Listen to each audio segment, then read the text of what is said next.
Buy that for $1. Hey guys, it's Vash, and I'm here finally with my E3 coverage. I didn't get to post it last week during E3 because surprisingly I was at E3 and I didn't have the time to actually get down to it. So this is how it's gonna work. First I'm gonna start off with my thoughts and impressions and stuff, like quick ones of the all of the press events, the press conferences, and then I will jump into deeper discussions about specific games that I either got to see in person or got to play. So with today, we are going to be starting with the Microsoft press event. Now, when I talk about the press events, I'm going to leave out games that I either didn't see or games that I didn't really care for, or you know what I mean. I'm not going to go through every single game and talk you through the press conference. I'm just going to give my 2 cents on the stuff that I saw in there. So the Microsoft event, I don't think they're in any specific order. These are just notes that I jotted down while I was watching it. Evolve. Now, Evolve is a 4v1 multiplayer game from what I saw, made by the guys that made Left 4 Dead. Now, that game, at first when I heard about it, I didn't really care, because to tell you the truth, FPS games, the moment you say, yeah, our new game is FPS, I'm like, oh, that's cool, and then I turn my head and I don't pay attention. It sucks, I know, but I just don't know why I do it, but I do it. I just, the moment I hear that it's like a first-person shooter, I just don't even, I don't know. I need to stop doing that. But Evolve actually looks pretty decent. I really like the style, the way it looks, and the big giant-ass monsters. I love Monster Hunter, so I love hunting and killing giant shit. So Evolve actually looks pretty decent. I'm kind of excited for it, and it's an Xbox One exclusive, so it'll be something to play on the Xbox One, which is pretty cool. Assassin's Creed Unity. Now, I'm not sure if you guys knew this, but Assassin's Creed to me lost its steam after Brotherhood. After Assassin's Creed Brotherhood, I really stopped giving a shit about Assassin's Creed. I don't know why. I just lost interest completely in the games. I still bought them, but I wasn't excited for them. I'm like, yeah, they're just gonna be another one a year later. I started calling it Assassin's Creed 2K14, 2K13, stuff like that. But I haven't even finished Black Flag, which I really need to. There was an Assassin's Creed Unity trailer in the Microsoft press conference that showed off the 4-player co-op that I'm absolutely excited for. I remember when Brotherhood came out, they were saying that there was going to be some sort of co-op for Brotherhood, and I was excited as hell. And I believe, I'm not sure, don't quote me on it. I remember reading about this, but you can't believe everything you read on the internet. I heard that the multiplayer, the co-op for Assassin's Creed was canceled because they wanted to work more on the multiplayer aspect of it, and I cannot stand the multiplayer of Assassin's Creed. I do not like it at all. I really don't.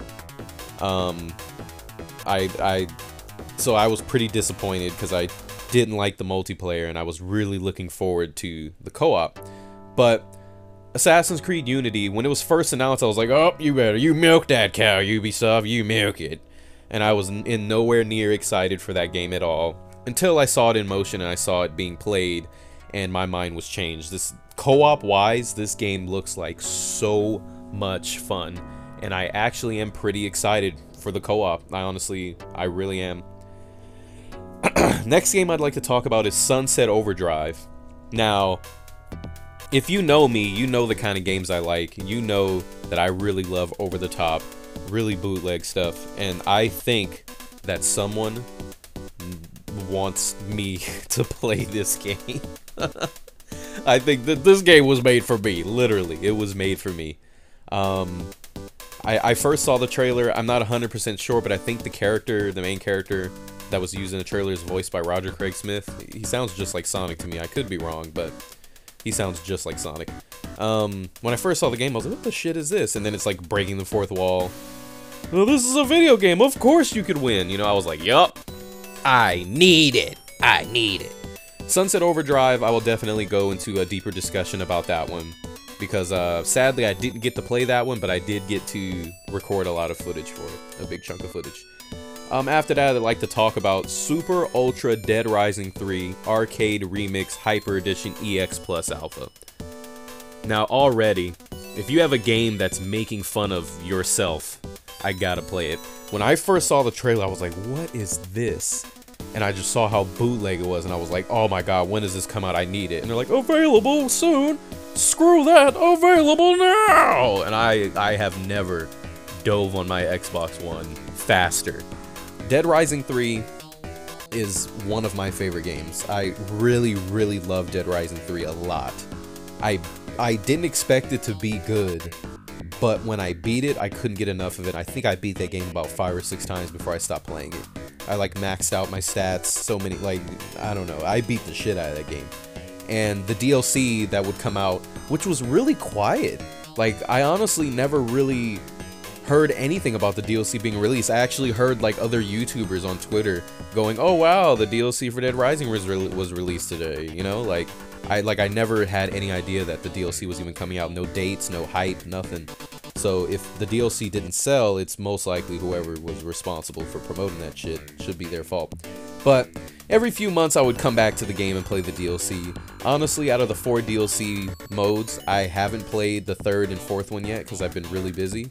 But the DLC is low-key kind of disappointing because they're just really short, and it's the DLC is more for like if you want to know. Like, I really enjoyed the game, and I of course am gonna buy stuff to play it more because I loved it and I'd love to play it some more. And so that's why I bought the DLC, but I would have preferred if they were a little bit longer. The DLCs are like an hour a piece. I think they're on sale right now, actually. I'm not sure. But sorry for going off on that little talk, but the DLC for that game looks awesome. It said available soon. No, available now. And I hopped on it. I played like 2 or 3 levels. It is so much fun. I cannot wait to play it even more. I got so hyped for it when it was announced. It's so much fun. Next, I'd like to talk about Fable Legends. I'll have to go into deeper detail about this when I actually got to play this one. But for right now, when I first saw Fable Legends, I don't know, I like Fable. I really enjoy Fable, but I didn't really like Fable 3 that much. So when this game was announced, I was like, okay, you know, I wasn't super pumped. When I saw it, I was like, yeah, it looks pretty cool. It looks okay. And then when I actually got to play it, it was a lot of fun. So, Fable Legends. Now, Project Spark. When I first saw Project Spark, I thought it was a joke. To tell you the truth, that trailer for that game was so bad. And what I don't mean bad like, oh, it makes this game look like crap. I mean so bad that the trailer looked fake. Like the trailer to me looked like it was a cover-up for another game they wanted to announce. Because I'm like, when in the shit has Microsoft ever made something that looks like this? Like, this is so weird. There's gotta be some game. Like, I was expecting like Marcus Phoenix to pop up behind whatever that fruity dude with the beard and just slice that boy in half and then be like, Gears of War 4, you know? That's what I was totally expecting. At the end of the trailer, Conquer pops up and I'm like, yep, I knew it. There's a fucking Conquer game coming. And that was all just a ruse. And then he says, almost 10 years without a new game, I guess we'll have to make our own. And I went, what? So that's practically, you know, Rare's way of saying, hey dog, we're not making a Conquer game, but if you want one, there you go. Project Spark to me looks decent. It looks like an adult Little Big Planet to me. I don't know if I'll be checking out. Like, it's whatever. If it's cheap, I'll pick it up. Depends on how it plays. It was on the show floor. I didn't get to play it. The line was too long, and I wasn't too, you know, I wasn't willing to wait for it. So it looks okay. Yeah, I'll check it out. We'll see how it goes. It looks whatever, you know. Then they started talking about at E3 the whole Master Chief collection. It looks really cool. That looks really good, especially for people that didn't get to play Halo. But you know, if you own an Xbox, I'm sure you should have at least played one Halo game. I used to really be into Halo because all of my friends when I was in like middle school and high school were all really into Halo. So I only really played it just to play with them. I can honestly say that I don't think I've ever beaten any of the Halo campaigns.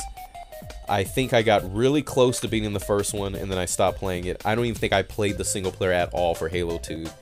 Halo 3, I think, was the only one I did beat, because I co-opted with Nitsua and his cousin, and Zen and all that, and I was like, that was fucking terrible. We just kept gaying each other up. It was so funny. But I think I did beat, yeah, I did beat the story mode for 3. Okay. 4, I remember I bought it so I can play with friends, and then I never opened it, and I just returned it because no one even played it. But a Master Chief Collection sounds pretty decent, I guess. They were explaining how, like, it has, like, the original multiplayer, and how, like, you can seamlessly play through, like, all 4 games. I think Halo 1 through 4 is in it. You can just play through all of them with, like, no breaks or whatever. Seems interesting. I will probably grab it when it comes out because I don't even think I own Halo, any of them anymore, honestly. Let me look. Yeah, no, I do have Halo 1 and 2. I don't think I have 3 and 4. I think I sold 3 and 4. Let me look. A, B, C, D, F, G, H. No, I got Halo 3. I don't know. Is it worth it? It depends. I guess if my friends want to hop back on that multiplayer and actually play this time, I'll definitely, most likely, pick it up. Next, I would like to talk about Rise of the Tomb Raider. When I was first watching the trailer, I was actually live tweeting the event with you guys talking about stuff. And when I first saw the trailer, I heard Laura's like, ah! Scream, and I was like, yup, that's Laura. No, that scream, mile away. Been getting worked out in that game so bad. Tomb Raider would actually surprise me. It was a lot of fun when I got to play it. And when they announced Rise of the Tomb Raider, I am pretty excited to see how well that they continue on with the story, because the Tomb Raider reboot was awesome. It was like my Uncharted game of the year since Uncharted didn't come out, which we'll probably talk about later. You know what I mean? Because they're very similar. They're not the same, but they're very similar. They have very close similarities, and I really enjoy those kind of action adventure games with the exploration and all that stuff. But Rise of the Tomb Raider, one thing I'm hoping for is that there's actually tombs in this game, because Tomb Raider before kind of didn't have any. Had like a couple, I guess, but whatever. It was just a trailer. I'm just glad that they're working on another one. I'm excited. I can't wait. Next is Witcher 3. Witcher 3 looks really good, but a thing I have to talk to you guys about is that me and The Witcher just don't get along. Like, I really like the idea and the story of The Witcher. I just cannot play the game. I really don't like the controls. I don't like the way the controls are. I don't like the way the game plays. So what does a normal, sensible person do? They don't play it. I have no problem watching other people play it. I mean, Brain loved The Witcher 2. Because I bought The Witcher 2 on Xbox, and he loved it, and I would just watch him play it for hours. But I just can't play it. I had it on PC, and the controls were so complicated to me that, like, by the next day, I, like, completely forgot how to do anything or what to do, because there's just so many buttons. Like, so eventually, when the 360 version came out, I bought it on 360, hoping, like, yeah, you know, you'll be able to map the controls, and it should be a little bit easier. And I just couldn't do it. The controls, to me, I can't play it. Love watching it. I love the idea of The Witcher. I love the story. I just cannot play it. I enjoy watching it, though. Witcher 3 looks awesome. That'll definitely... I will probably end up buying the game and having Brain play it, and I'll just watch him play. That's probably what's going to end up happening, because it looks like a lot of fun, and I want to see it. Phantom Dust. Now, I saw Phantom Dust, and I was excited. Phantom Dust was one of those games that I used to play with Zen and Nitsua when I first met them a very long time ago. It was one of the...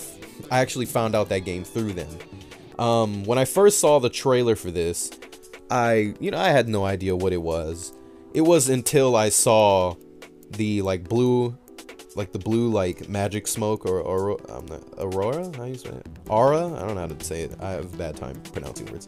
When I saw how it looked on that female character, and then the dude stood up and he turned purple, I'm like, yes, this looks exactly how the powers look on Phantom Dust. And I was live tweeting it. I was like, that game looks just like Phantom Dust. And then what do you know? It's Phantom Dust. I'm super excited for this game. Phantom Dust is a lot of fun. I actually got the game really cheap from GameStop. I'm sure they probably don't sell it anymore, but I would suggest that you pick it up. The game is actually a lot of fun, and it's really fun multiplayer too. So Phantom Dust, pretty pumped there. I really want to play it. Then we saw a gameplay trailer for The Division. The Division was probably one of the games I was most impressed with that I saw last year at E3. That came out of nowhere, like a game that I didn't know about at all, and it popped up, and I'm like, that looks like a lot of fun. The Division looks amazing. I'm surprised to see a game that a world is destroyed by a virus and there's no zombies. That's very surprising to me, that there's no zombies or monsters. It's all about them humans, dog. It's all about them humans. The gameplay trailer was a, like, simulated online trailer. The only thing that kind of bugs me about those online trailers is they make the game look a lot more fun than it actually is, because 90% of the time you're not going to be playing with people that play like that, if you know what I mean. You know, like, I've always done that. I'll look at a game and be like, holy crap, that game online looks amazing. And then I play it and they're like, fuck you, nigga, get teabag. You know, like, it's never that intense situation. Ow, I just hit myself in the head. Fuck, that hurt. It's never like that unless you're playing with the right people. To tell you the truth, right now, the people I play with do not play like that, so that's probably why I've never experienced an online game like that. Goddamn Zen. The Division, I'm definitely looking forward to it. It was on the show floor. The Ubisoft booth was packed. I was even afraid to walk into the booth because I didn't want to get stuck there and be around a bunch of musty-ass people. So I actually did not... I walked through the Ubisoft booth like once or twice, but I didn't get a chance to play any of the games they had there, which is pretty depressing. The next game I'd like to talk about is Scalebound. It looks like an original IP, exclusive to Xbox One, made by Hideki Kamiya, which is the guy that brought us Wonderful 101, Beautiful Joe, stuff like that. His games are amazing. I love them. I cannot wait till... Scalebound didn't have a gameplay trailer, but with the way that trailer looked, I am sure that game is going to deliver its ass off, because Kamiya knows how to deliver these epic, over-the-top games, and they're so much fun. They're so much fun. I'm really pumped for it. Last game I'd like to talk about is Crackdown. I don't know. I'm not too excited for Crackdown at all. I really didn't like Crackdown 2.